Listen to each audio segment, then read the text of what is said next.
आखिर वो कौन सा पत्थर था जो हजरत मूसा अलैहिस्सलाम के कपड़े लेकर भाग गया था? और क्यों अल्लाह के नबी हजरत मूसा अलैहिस्सलाम पूरे शहर में उसके पीछे दौड़ रहे थे? ये कोई आम पत्थर नहीं था, बल्कि अल्लाह के हुक्म से एक अजीम मौजज़े का जरिया बना। बनी इसराइल सबके सामने नंगे होकर गुस्ल करते थे, लेकिन हजरत मूसा बेहद बाहया थे। इसीलिए आप हमेशा तन्हाई में गुस्ल फरमाते। लोगों ने जब ये देखा तो उन्होंने एक खतरनाक इल्जाम लगा दिया कि शायद हजरत मूसा के जिस्म में कोई ऐब है। ये झूठी बात पूरे इलाके में फैल गई और अल्लाह के नबी को बहुत तकलीफ पहुंची। फिर एक दिन अल्लाह ताला ने सच जाहिर करने का फैसला फरमाया।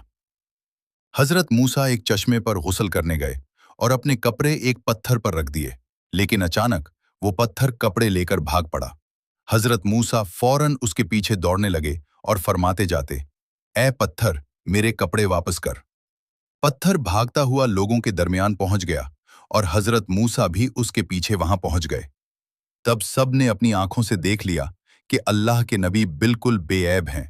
सब चीख उठे, अल्लाह की कसम, मूसा बिल्कुल पाक और बेऐब हैं। फिर वो पत्थर रुक गया और इस तरह अल्लाह ताला ने अपने नबी को झूठे इल्जाम से बुरी फरमा दिया।